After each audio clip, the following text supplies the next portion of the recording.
There you go. Okay, looks like Mark is recording it. There we go. So everybody, just wanted to firstly welcome everybody back to another Thursday night shir. We are going through the Orach Chaim. Obviously, we're not going to go through every single one of the Orach Chaim HaKadosh's understandings for Parshat Lecha, because that would be a tremendous feat. There's a lot, no question about it. But either way, we will see some of the Orach Chaim. We're also going to go a little bit through the history of the Orach Chaim himself. Last week, we had learned a little bit about the Orach Chaim himself. He was born in 1696 in a city called Saleh in Morocco, not to be confused with the one Saleh that is in France, apparently, in France. But this is a Saleh in Morocco. The airport is the one of the major airports in Morocco today is the Rabat Saleh airport. So that very Saleh is the same place where the Orach Chaim HaKadosh was born. He was born on the 15th of Tammuz. That was his birthday. And we talked about his four main svarim that he wrote. We talked about the Pri Tayar, which is a sefer that he wrote on Shulchan Aruch to comment on the Pri Chadash. He wrote a sefer Rishon LeZion, which is a sefer that he wrote when he was in Yerushalayim, and basically was making sure that there were no questions on the Rambam from Shas. He wrote a sefer, which really was the first sefer, was called Chayfetz Hashem, the desires, the will of Hashem, and which is also a sefer is just simply on Pshat, very, very straightforward, nothing complicated, and obviously the sefer Orach Chaim HaKadosh. That was the other sefer that he wrote. Now, the Orach Chaim HaKadosh, mentioned that he had two wives. His first wife was named, she was actually a cousin of his. Her name was Fatsonia. Okay, and they never had any children. And it would seem that after about 10 years, she turned to him and she said, "Okay, listen, we haven't had any children. You have to marry another woman." And we know that the Ashkenaz Jewry had already at that time there was the Cher de Rabbeinu Gershom. Rabbeinu Gershom, one of the Rishonim, had made a decree that anybody who married a second wife would have been put into excommunication, and therefore became the custom for Ashkenaz Jewry not to marry a second wife. However, the Sephardic Jewry never had that custom, and therefore it was very common. Supposedly, even today, it wouldn't be so crazy to find that there'd be Sephardic Jewry that still would take a second wife, and therefore he did. He took with another woman. Her name was Esther. It's not clear whether she had any kids they had any kids either. Whether it was two daughters. There's some historic accounts seem to imply that there were two daughters. Either way, it's not clear. But one thing is for sure is that his second wife, her father was a very, very wealthy man. Very, very wealthy man. And the Orach Chaim HaKadosh thought to himself that he, hit the jackpot, so to speak. Baruch Hashem, the Rebbeinu Shalom gave him a wonderful wife who took care of everything at home. He could sit and learn. His father-in-law was very wealthy, therefore he knew that he could just sit and study the Torah forever and ever, and would never have to worry about anything. Didn't have any tzaras, no problems. However, as the Orach Chaim HaKadosh wrote in the Hakdam, in the opening of his first sefer, Chayfetz Hashem, he said that many of the things that he had thought originally would be a blessing, a bracha, only turned out to give him nothing but tzares, nothing but big problems. So in 1724, his father-in-law passed away suddenly, and his father-in-law left his whole Yerusha, left him an entire inheritance. Now, this inheritance slowly started to disappear. What happened was first, the people that claimed that owed him money, that the father-in-law that had died had creditors and people and debtors, and people came and said, "Your father-in-law did business with us and he owed us money," and that meant that he had to spend time in court trying to prove whether they did or they didn't, going through the paperwork and trying to understand whether these people actually did or didn't owe the money. Some people he did owe money, and some people he didn't, but there was a headache nonetheless. Another group of people that wanted money from this was family. There were family members who claimed that we set him up and he deserves it, and you're just a son-in-law, you don't deserve money, and therefore caused a lot of fighting in the family. People trying to take his father-in-law's money that he had just inherited. Another person or group that wanted to take money was the government. The government wanted to take a death tax, and so much so the Or Chaim HaKadosh says that he had 7 years of tsaros, 7 years of suffering from this money after his father-in-law died. Something he thought that would be just great, that he'd be able to use the money to live and not have to worry about anything. It gave him 7 years of pain and suffering, so much so that the government did not feel like they got enough money from the tax.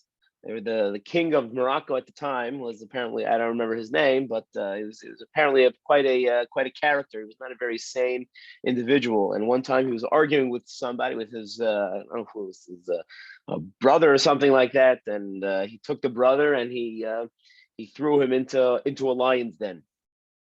And the mother of the king came. She was holding a little baby. She came to the king and said, this is crazy. How dare you throw your brother into the lion's den?" And the king said to his mother, says, "Oh, you think that's crazy?"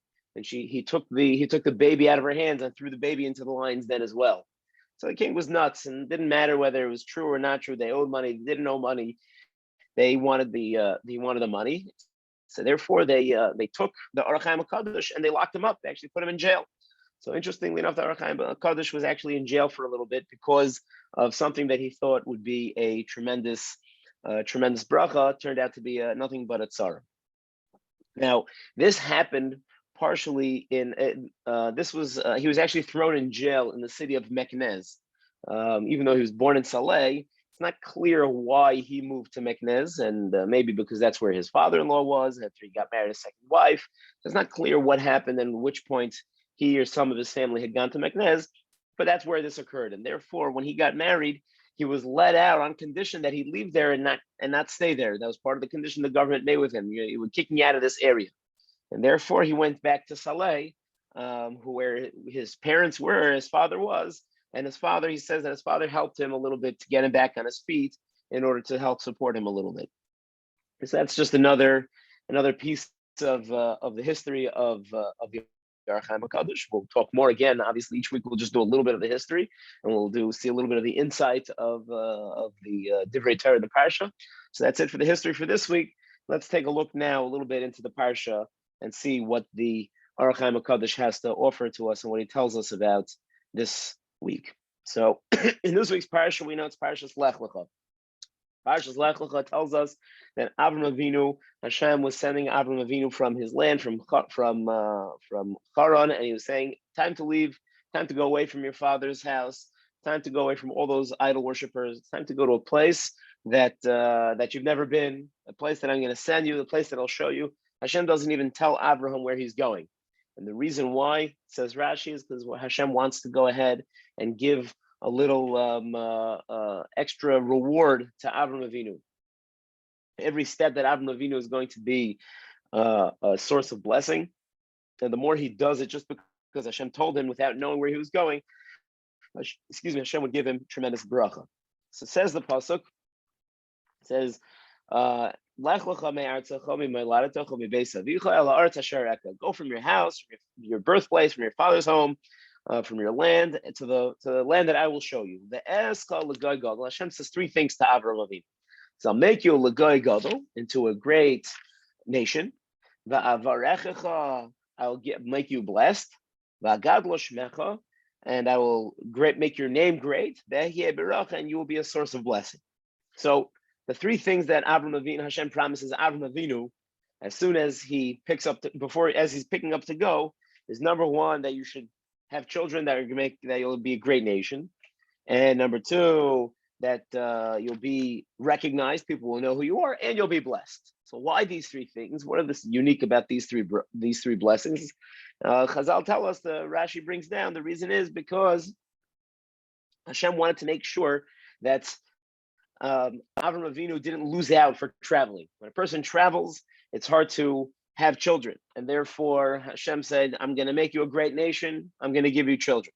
When a person's traveling around, oftentimes he doesn't have time to do business, and therefore he might lose money. So Hashem says, I'll bless you, you'll have money, you'll have wealth. And also what happens is sometimes you travel, people don't hear about you because you stay a little bit here, a little bit there. Nobody really knows who you are. So therefore Hashem says, don't worry, I'll make you great. So therefore Hashem says, you're not going to lose out from any of this traveling. But then Hashem throws a very interesting thing that seemingly wouldn't have to have been necessary, but nonetheless, Hashem gives it to Avraham Avinu anyway. What does he say? It says, "Va'avarecha mevarechecha," and those who bless you, I will bless them. Umekalelcha, and those who curse you, or I will curse. V'nivrechu v'cha, kol mishpachos ha'adama, and all the nations of the world will use you to give a blessing. Now, the first part of this is a very interesting idea. And it says that if somebody wants to give Avraham Avinu a blessing, so then that meant that Avraham Avinu would get blessed because somebody gave him a blessing, but also the person giving the blessing would also become blessed. There would be a certain blessing bestowed on the giver. So Reuven is walking down the block and he sees Avraham Avinu walking in front of him. Avraham, praise is Avraham. So now Reuven, that guy that just said, praise is Avraham, he's also going to be praised. Hashem is going to give him a blessing. Now, what's interesting is that Chazal tell us that this is not just specifically about Avraham himself, the one man Avraham. Rather, this is true about Jewish people. This is about the Jewish nation. This is representative of the Jewish people. Meaning, if a person walks down the block, Scott is walking down the block, Scott the non-Jew, let's call him, I don't know, whatever name you want to give to your neighbor that most likely is not Jewish, because we don't live in Yerushalayim, we don't live in, Lakewood or Monsey. So there's a lot more non-Jews than there are Jews here. So whatever his name is, your neighbor says, good morning, you're such a blessed person, have a blessed day, sir. So then that means that he's going to get a bracha. Hashem is going to bless that person because he blessed us. He said we should be blessed.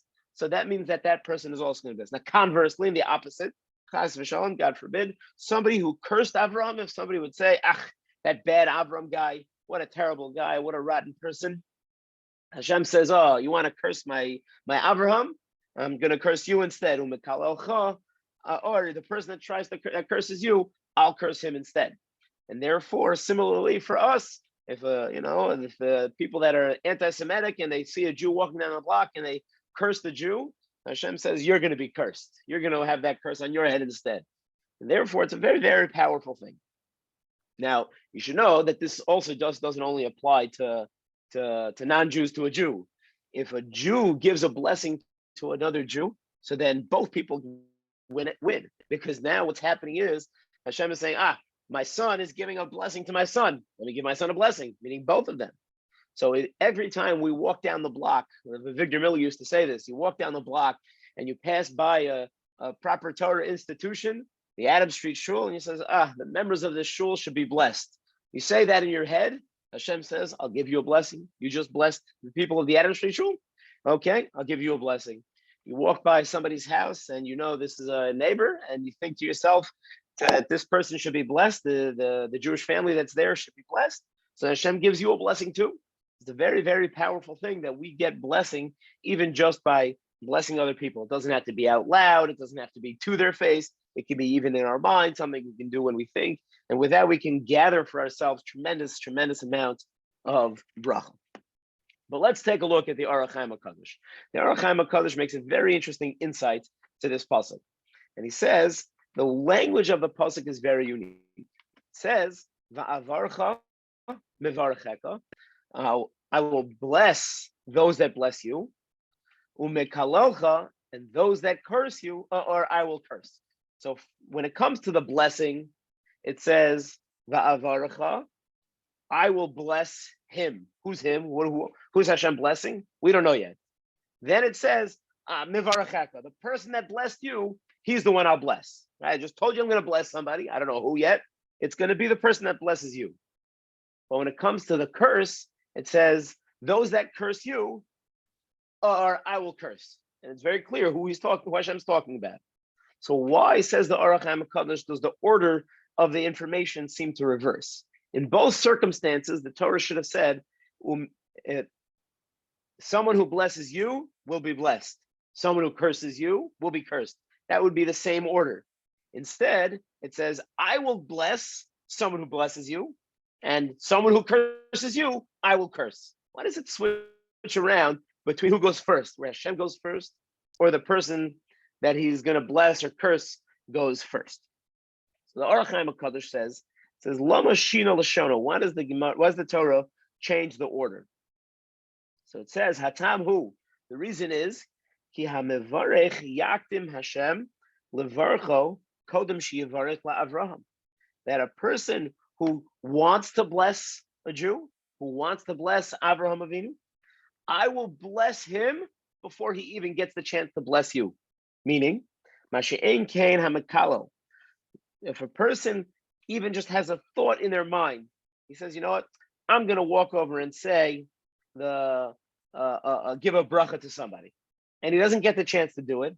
So even before a person went ahead and did it, Hashem said, I'm going to give you a blessing. In other words, va'avaracha, I'm going to bless you, meaning you're almost, even the half a step of about to give a blessing to Avram, or half a step about to give a blessing to a Jew, Hashem says, I see what you're about to do. I'm going to give you the bracha immediately, even before you did it. That's how powerful it is to do such a thing. Why? However, not why yet, but however, when it comes to cursing, Hashem doesn't say, oh, I see you're about to curse, I'm going to get you good. No. First, oh, you cursed? Now I'm going to say, you're cursed. Why? Hashem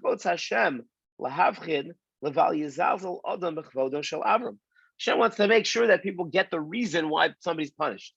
So imagine if somebody is about to curse Avram Avinu. It's a guy standing there, and let's say somebody from in the Parshat, we're going to read about the 4 kings and the 5 kings. And we know that Avram Avinu goes and saves the day, and he wins, and he saves the 4 kings from the 5 kings.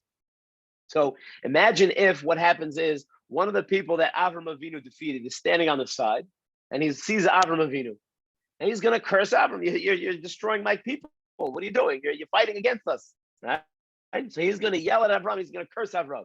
So just before he curses Avram, we could say maybe Hashem will punish him. The Torah says no. The Orach Chaim HaKadosh is saying no. Hashem doesn't do that. He's not going to do that. Why? Why not? Only after he curses Avram, then he'll say, now I'm going to curse you, mister. You cursed Avram, now I'm cursing you. Why?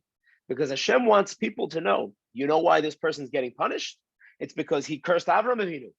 And the only way people will understand the reason why he's being punished is because they heard him curse Avram Avinu. And they're going to say, oh, okay, this is what you get for messing with Avram Avinu. Don't start up. However, the blessing, a person, Hashem wants to give a blessing to somebody. So he'll give a blessing to anybody. A person wants to give a blessing to Avram Avinu, says the Orach Chaim HaKadosh, I don't have to wait for you to give a blessing to Avram Avinu. Even just you're about to do it, I'm going to jump in there right away and give you that blessing. So therefore, there's nothing to worry about to give the blessing before somebody gives it, actually does it. And therefore, it says first, it's almost as if Hashem is giving the bracha even before the person gives the blessing.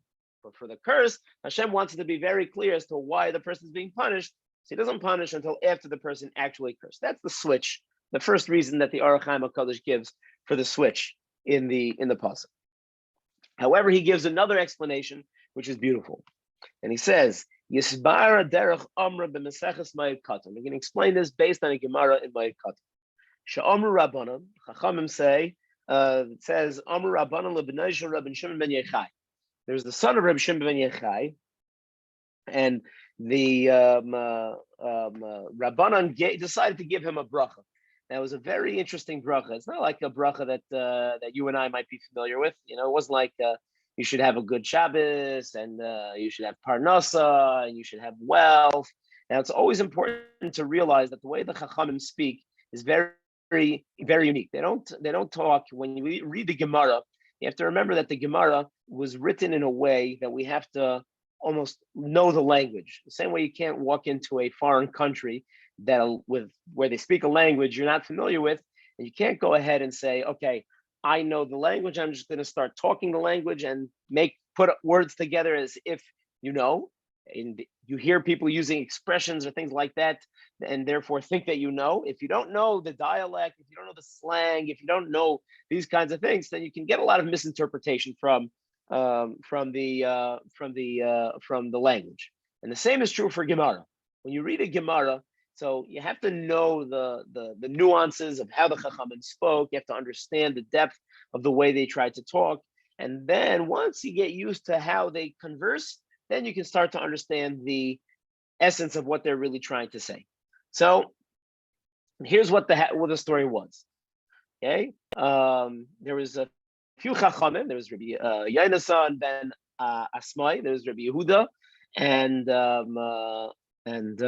they saw Reb Shimon Bar Yochai's son, and they said, "My boy Hacha." He said, "What are you doing here?" So he said, "Amar lahu." He said to them, "The Amar li Abba." My father told me, "Zil gabayu deliver. Why don't you should go to these great rabbis and get a bracha from them." So Reb Shimon Bar Yochai sent his son to go get a bracha from these three rabbis. So Amruleh, so they said, "Okay, you're here for a bracha. We'll give you a bracha, no problem." Yehei Rava, it should be Hashem's will. The Tizrav Leitechtzad, that you should sow, you should plant your seeds, but not cut harvest. Ta'ayel, that you should bring things in, Tepuk, and you should not bring things out. Tepuk, you should take things out, ta'ayel, but don't take things in. L'charav Beisach, that your house should be destroyed. Leitzav Ushpizech, and your house of lodging, your guest house should be full. Levavel Pesairach, that your table should be confused. Leisechazi Shasa Charata, and you should not see a new year. Right? I don't know about you, but that does not sound like the most promising and the most kindest of brachas. And therefore, what happened? He went to his father and he says, "Omar lei, not only did they not give me a bracha that I asked them to, I would say they practically cursed me. They said such not nice things to me." So Omar lei, so Rabbi Shimon Bar Yochai said to his son, "My Amalach, tell me, what do they say? Give me the words. What do they say to you?" So Hachi v'Hachi Omar lei. So he told them word for word of what they said to him. So he said, so Rabbi Shimon Bar Yochai said, Omar lei, Hanach kulhu berchasaninu. Each one of these statements is a bracha. Everything that he told you is a bracha. Tizrav leitechtzad, what that means, you should plant but not reap. You should not harvest the grain. Meaning toilet banim v'lo yamusu. You should plant seeds. You should have children, but don't cut them down. They shouldn't be cut down, or you shouldn't be cut down. Meaning the children won't die, or you won't see your children die. Ta'ayil v'lo tepuk. What that means is when they said that you should bring in and you should not take out, that meant ta'ayil kalosav leilamusu benach delifkum. Says you should bring in a daughter-in-law and they shouldn't die, and your son should not die before he marries her. Tepuk v'lei ta'ayil, that meant what that you should take out and don't bring in. It said toiled benasa, you should have a daughter v'lei yamusu guvraychu v'lehadru levasech, and their husbands shouldn't die, that your daughter should come back into you. Meaning they should go out, let your daughters go out, and they shouldn't come back in, meaning they should stay in their marriage, and their husbands should live a long life. That your house should be destroyed, and your lodging place should be filled with people. What that meant is the high alma ushpizach. This world is your lodging, vahi alma besa, but the next world is your house. And therefore, what he was telling them is that here, he was telling them that your grave is going to be the permanent home that you have. Here, this is a temporary place, so don't worry about it so much. Only keep your eyes up for the Olam Haba, for the next world. L'balbel pesurach, that your table should become confused. But that means that bivneu benasa, with lots of children. There should be a lot of noisy Shabbos table. And you shouldn't see a new year. What that means, that your wife shouldn't die because of all of this, all of this confusion and all of this, and therefore you should not, and there will you be stuck marrying another woman. Okay, so therefore that's what it means, that you should have all these things. There was a different way how to understand. It really was a tremendous blessing. So what does that have to do with us? Says the Orach Chaim HaKadosh as follows. He says, "V'neskadnu l'zeh b'bracha, v'hagam shehoitzi uhu divreihem b'loshen klala." Even though the way they said it seemed like a negative fashion, hakol hoylech achar hakavana. Everything goes based on the intention that the person has giving the blessing. Harei shebirchehu b'nusach klala. Because look, the language they used didn't seem so nice. U'kineged zeh amar Hashem, and this is why Hashem says, "Va'avarcha mevarechecha." V'gam mekalelcha. It says avarcha, I will bless, mevarchecha and mekalelcha. It switches the order because we want to put mevarchecha, those who bless you, and mekalelcha together. Why? Because we want to precede that with the word va'avarcha, that Hashem will bless those who give you a blessing, and those who mekalelcha, who look like they're cursing you, who the words don't sound right, but the kavana is to bless you. Yesh min mekalo shu mevarech gam isay avarech. There's type of a person that's giving you a bracha. It sounds like a curse, just like these chachamim were saying to Reb Shimon bar Yochai's son. Even that person, even these people, those people are included in va'avarecha, that I'm going to bless them. And that's why it says it loshen yochid. Ki loy kol mekalo yavarech el prat shu mechavin lebracha. It says va'avarecha mevarechecha is going to be specific, very, very clear. Only if a person's kavana, his intention is that we should have a blessing, even if the words, they have to be careful about the words that come out of his mouth too. So therefore, then if his kavana, if his intention is to give blessing, so then Hashem will give that person a bracha. So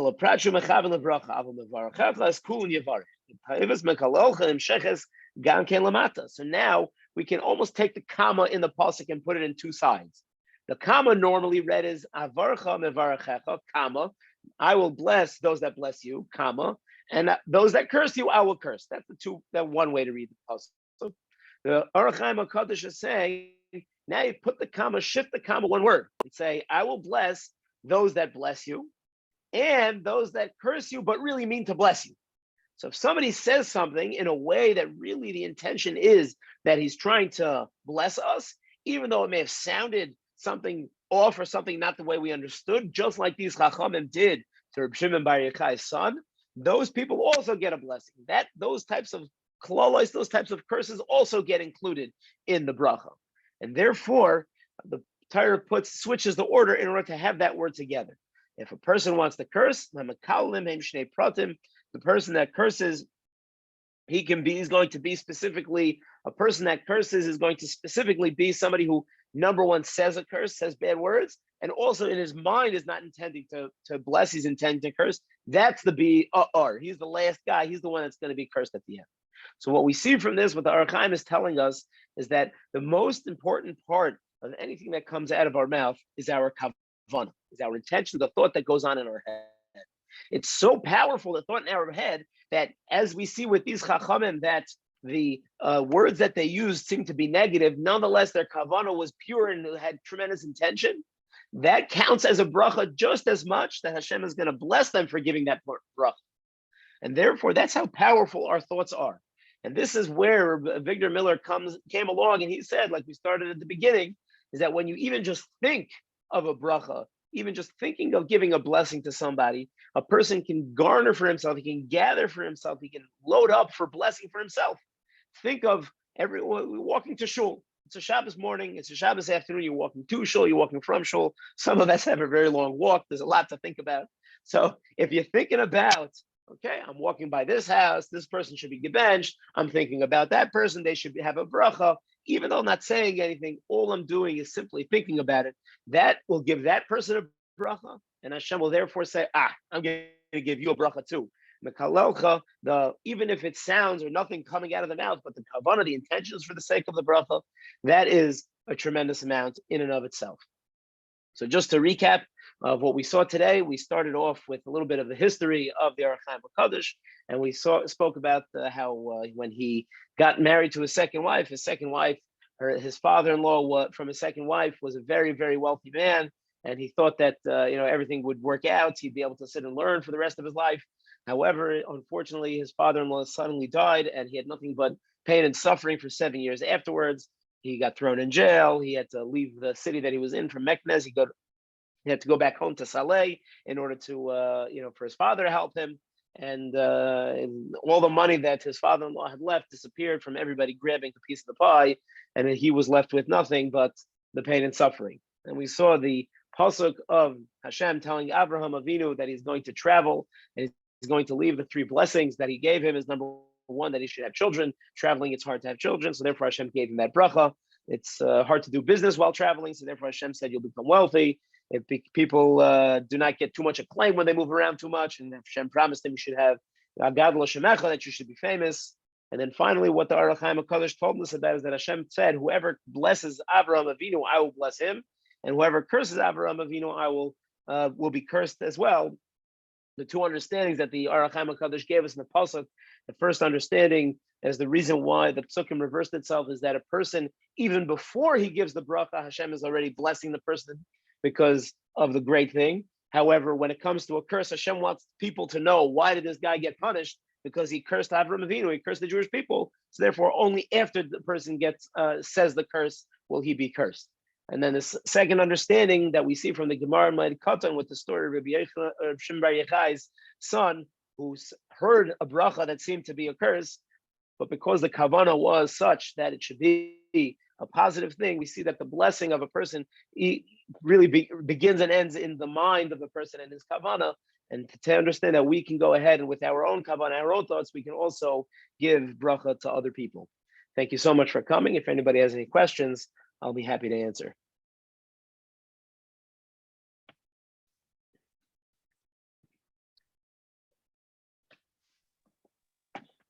Great. Thank you very much, Rabbi. So Mark, you look like you unmuted yourself, but I can't hear you. I'm not sure if it's me or. Okay, I think I'm unmuted, but you can't hear me. You can't hear me. I think my audio is on. I don't know if anybody else can hear me. Something. See if it's me. Michael, can you hear me? I can't hear anybody. Okay, what am I missing? Audio on. Zoom. Oh boy.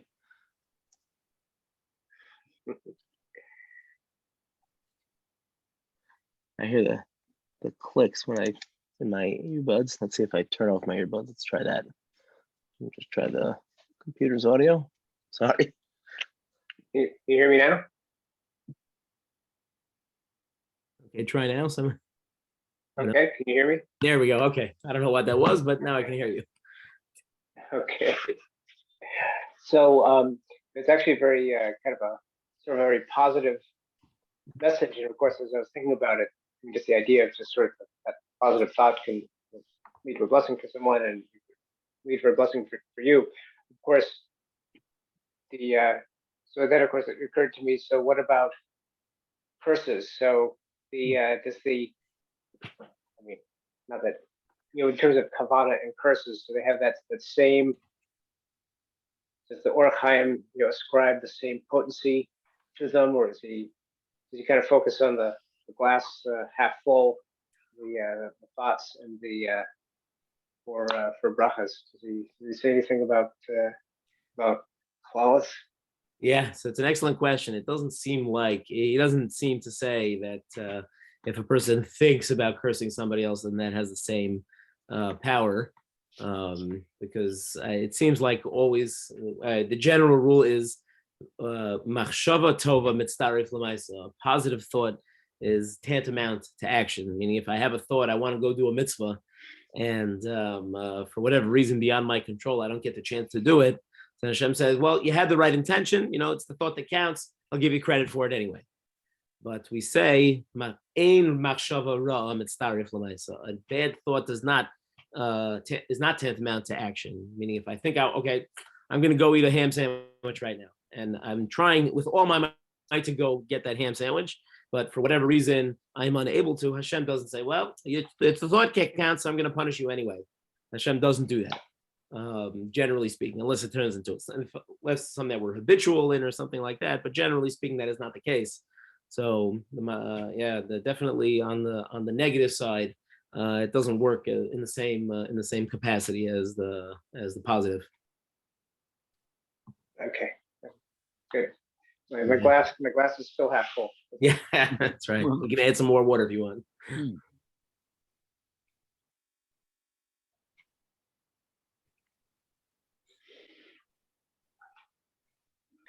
Okay, very good. Thank you, everybody, for Okay. coming. Oh, I'm sorry, Jim, go ahead. No, just thank you, Yeshua. Pleasure. Thank you Appreciate so the much for learning. coming, Yeah, as always. And Mitzvah, we'll see you next week. Have a good Shabbos, everybody. yeah, same. Shabbos, good Shabbos. Thank you very much, Rabbi. Thank Yeah. you.